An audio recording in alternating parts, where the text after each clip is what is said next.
Early July is my favorite time to fish offshore. If I can find one big school of fish, it'll be game over.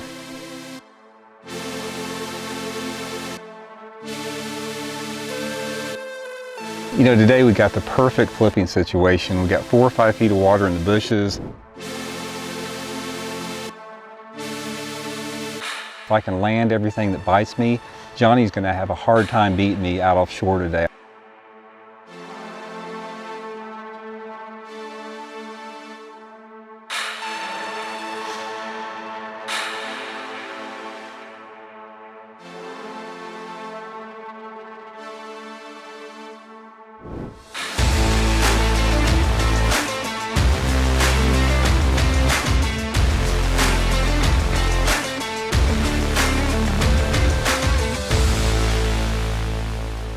I decided to start my day up the river in some dirtier water, while Randy ran down south to the main lake area, which had a lot clearer water. Whenever I'm trying to fish offshore in the early summertime, I try to stay where the water visibility has 1.5 foot to 2 foot of visibility. This is because the water warms up faster in these areas, and the bass will move offshore sooner in that dirtier water. I spent the first hour and a half of my day graphing offshore structure, before finally landing on my first school of fish. Oh, there we go, guys. I think I just found them. Just a couple screenshots for you with my 2D sonar and my down imaging. They are stacked up on this point right here. The thermocline is about 22 feet of water, and I spent about the last hour and a half graphing in that 20 to 22 foot range, thinking the fish are gonna be a little bit deeper, but these fish are set up in about 14 feet, a little bit shallower than I was looking. Fortunately, I graphed a little bit closer to this point and saw these fish stacked up. Hopefully they're bass, because if they are, we're about to crush them.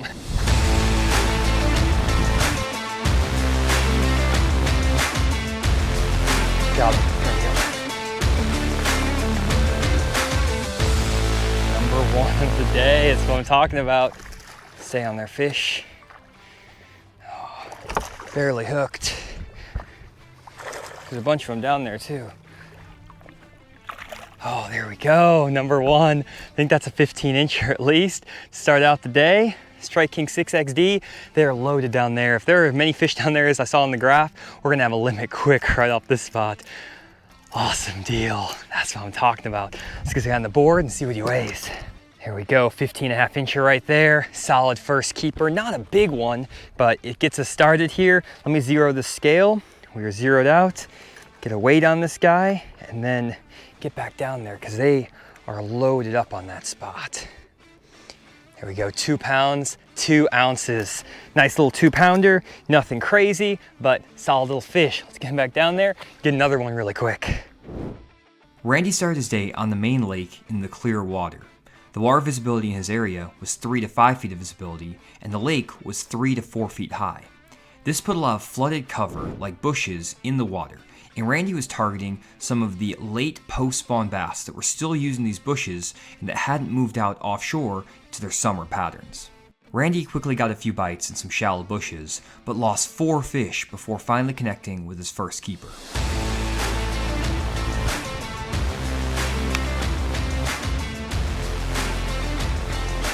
There he is. A good one. Finally, jeez, man, finally get one in the boat. That's the 5th bite I had, and I've lost 4 of them just like that. Finally get that one in the boat there. Nice little chunk. 2 pounds and 15 ounces. 3-pounder, 215.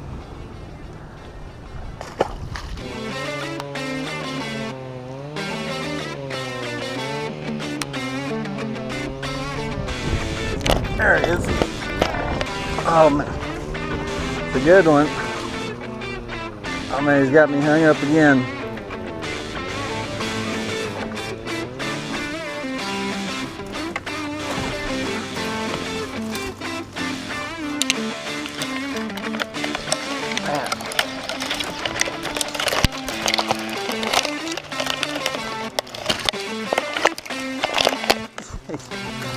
That is why it's so hard to get them out of there. Jeez. Man. That's the problem I'm having. This is the 6th bite I've had, but you can see how hard it is to get them out of here. So Johnny's fishing the open water. As soon as he gets one, it's in the boat. I'm gonna have to get like 10 bites to get one in the boat because they're in such thick cover right here. 2 pounds and 3 ounces. Nice little humpy there. All right, a little bit about what I'm doing here. You know, these fish are really spooky right now. And the setup I'm using a 1/2 ounce sinker, Zoom speed craw on it. You know, basically just pitching it in the middle of the thickest bushes. And that's what's so hard to get these fish out. These fish are in the middle of the thickest part of these bushes. I've had 6 keepers on. I've been doing this about an hour and a half now, and I've had 6 good bites, 6 keeper bass over 15 inches on. And I've only got 2 of them in the boat. The other ones have got me balled up in the limbs. So that's going to be the key today to winning this challenge is getting the bites and getting them out when I get them. It's just so hard to get them out of there. You can't use braided line because the water's too clear, and you just have to get them out of there before they get wrapped up around those bushes. So we'll get back at it. Back in my area, I was getting dialed in on the offshore fish after making a key bait change.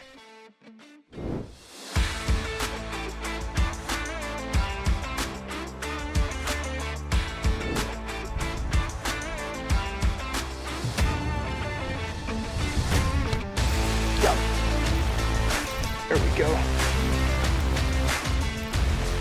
Finally got one to come back after losing one on the crankbait. Had to pull out the hair jig to get one of these fish to react. This feels like a good one too. Get up here, fish. Oh yeah, really solid one.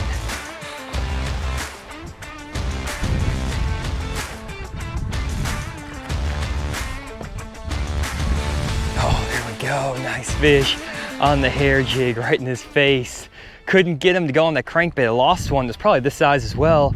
Just for whatever reason couldn't get him to react. But I was seeing him on the live scope chasing shad still. And usually when those fish don't bite the crankbait that well, you can go to a bait like a hair jig and basically trigger him into biting. That is a really solid one. Get this guy on the scales. Randy might be in trouble right now. Woo!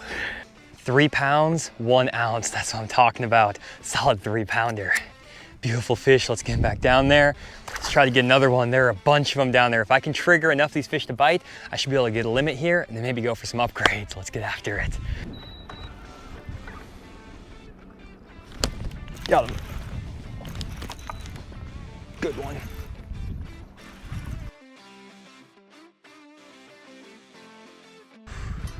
Oh, there we go. Nice one right there. Another solid keeper.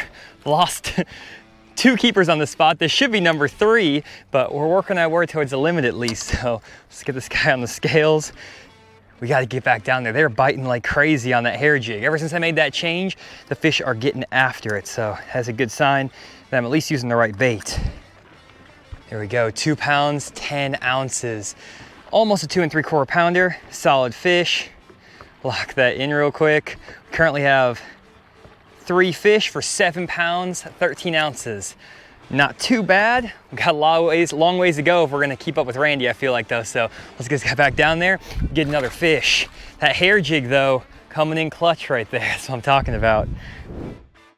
While I was filling out my limit offshore, Randy was starting to capitalize on some of his shallow water flipping bites.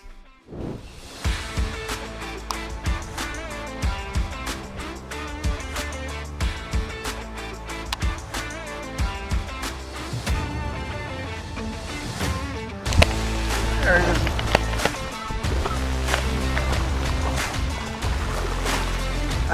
Man, he just come out of there a little bit easier than the other ones did.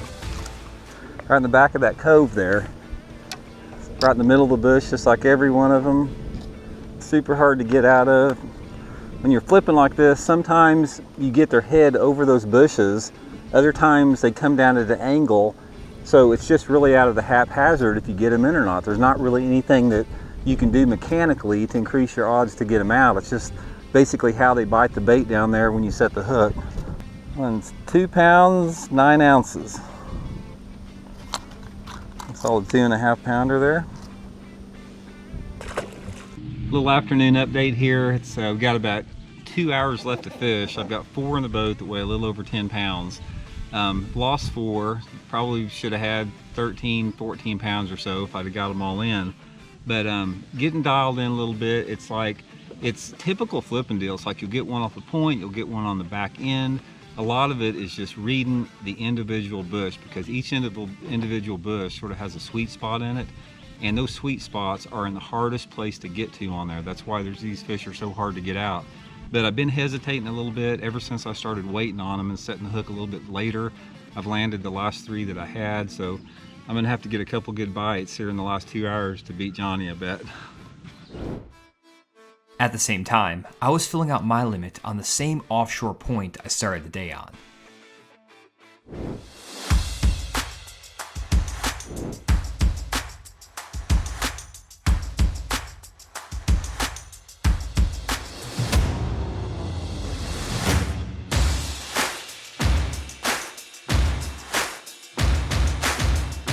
Beautiful fish right there, getting back down there. That's number 5. Now all we need to do is start upgrading. I kind of want to stay here and keep weeding through some fish because I've had 2 3-pounders. I should also retie. I need to make sure I don't break any off either. I'm only using 12-pound tests on this hair jig.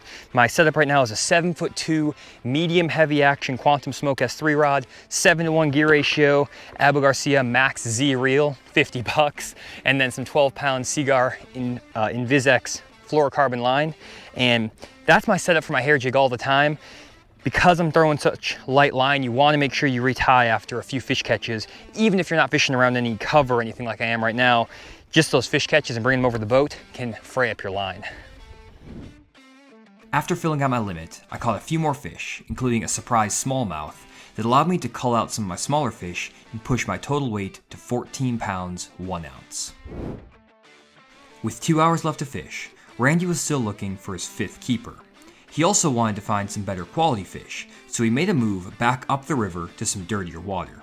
While he did manage to catch his 5th keeper, the size of the fish were smaller up the river than they were in the clear water, and he struggled to get a 3+ pound bite in the shallower, dirtier water. Further up the river, I was on the hunt for a bigger bite as well, but was struggling to locate better quality bass.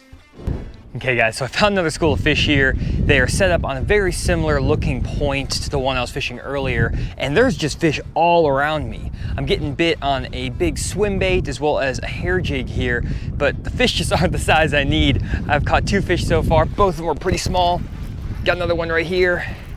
I mean, man, I can get bit today, but finding the right size is the issue. I'm getting a lot of fish like this out here deep. I don't know exactly what to do to get the bigger bites. The brush piles on this lake are all a little bit too deep because the lake is so high. Normally when the lake is a few feet lower, those brush piles will be in perfect depth. But because those brush piles are out there in 25 feet right now, the fish just aren't out that deep. And it just seems like you have to find a school of better fish. The fish on the graph here looked a little bit small when I pulled up to try to fish for them, but I thought I might be able to get a little bit bigger quality bite just out of chance, and I still might, but it seems like the offshore deal right now is more of a numbers game rather than a quality game, which has me a little bit scared because if the quality isn't out here, it might be up where Randy is. But man, there is definitely numbers out here. Holy cow. That one feels actually better right there. Probably isn't. Oh, he's okay, but there are a lot of fish out here. Will this guy help me? I think he actually might help. Yeah, that one actually might help a little bit. You can see there's plenty of fish out here offshore. That is every single cast for several casts here, but a lot of fish this size. Let me get this guy on the scale really quick and see if he helps. 2 pounds, 12 ounces. He helps me out by 3 ounces. Not exactly a huge upgrade, but I'll take it right there. Another fish on the hair jig. The hair jig is definitely the deal for me to get bit today. They'll eat a swim bait okay. I've been kind of mixing it up between this, and I've been trying to get bigger bites on just a little bit bigger swim bait. This is just a 5-inch megabass spark shad on a 1 ounce underspin, and this is the Blade Runner underspin. It's a pretty big bait. Now I'm gonna throw it actually a couple more casts. Oh my gosh, they're busting right all around the boat out here. I want to throw that bigger bait to get bigger bites and even like a big flutter spoon, but that hair jig is just getting more bites and it's still getting the quality, and I'm getting a lot of fish to bump this bigger swim bait. God, like that right there. I mean, they're biting it. Got them. You can get some bites on it, but the quality is just on both not quite there. You can see though, there's a bunch of fish out here. Well, Randy, that wraps up our first shallow versus offshore battle of 2021. That was an interesting one. I ended up with 14 pounds. What'd you have? I had right at 12 pounds for mine, but I had 11 bites all day long. I got 5 of them in the boat and lost 6 of them. Oh man. But these bushes that I was flipping today, there were so many little fine limbs on them. Yeah. That, I mean, I'd stick them and I'd get them halfway up through the bush, and you'd see they'd be pinned against the bushes about a foot under the water. Yeah. And by the time I got over to them, they just got off. So a lot of fish in the bushes, but I just didn't execute too good today. Well, that's the thing I love about offshore fishing, is it's a lot easier to execute, especially when you're in open water with that hair jig, one hook. And I'm very glad that I got back offshore. You kicked my butt up shallow for 2 challenges in a row, and kind of back in my sweet spot offshore. And you know, I thought you were going to get me though up shallow, because I wasn't getting the size fish I was hoping for. Getting a lot of, you know, 2.5 to 3 pounders, but nothing over that. I thought you were going to get at least 1 5 or 6 pound bite during the day. I did too. You know, we got a late start this morning, so the first bite that I got was about a 3 pounder, and so I was pretty confident after that. And I'd lost 3 right after that. I lost 3 in a row, and then started catching them. And I, just like you said, I thought I was going to get a 4 or 5 pounder, but they were just all turned out to be, you know, 2.5, 2 3/4, that type of stuff. But the mistake that I made is I was down in the clear water when I was getting the bites, and there was plenty of water in the bushes, and I had 4 with about 3 hours left to fish, and I said, man, because I knew that you're going to be catching them. There's no doubt things were perfect. So I felt that I needed a big one to beat you. So I went up the river in the dirty water, fished for 3 hours, and had 1 bite. Wow. I violated the #1 rule of fishing, is you never leave biting fish. And I left biting fish, and it burned me. Yeah, I almost did the exact same thing. I lost a fish on a deep diving crankbait after catching one, and usually that shuts the school down on these offshore spots I'm fishing, but I decided to throw a couple different lures, and I finally found that hair jig was the deal to trigger those fish. And there were other guys fishing around me all day. I just don't think that they were getting onto those suspended fish that were a little bit off the bottom, and that's where I got all of my bites. And I think that's one thing that a lot of guys don't do enough offshore, is experiment with multiple baits when you know the fish are there, and just keep rotating until you find one bait they like. Yeah, and I was surprised when you told me you caught them on the hair jig in that dirty water, because I figured that, you know, you could catch them doing that down the lake deeper, but that's just one of the things I didn't realize, that they bite that thing and that with the water with that kind of a stain in it. Yeah, I've caught them with just 1 foot of visibility in the water on that hair jig. It's big and white, and they just love it. So pretty cool day. You can see, guys, that we caught fish both shallow and offshore in July.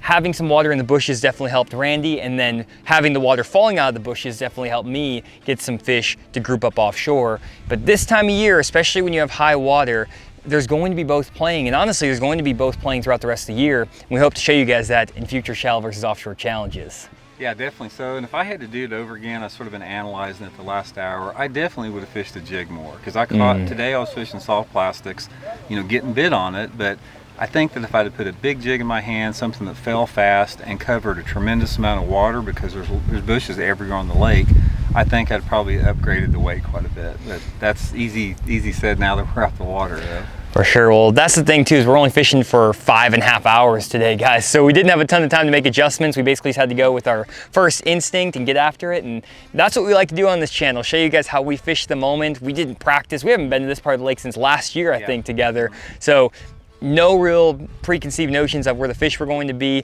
and that's how we like to do it. So hopefully you guys enjoyed learning our thought process and seeing how we caught some fish. And hopefully you'll tune in for the next shallow versus offshore challenge coming up very soon. Thanks, Randy, for joining me today, and we'll see you all in the next video.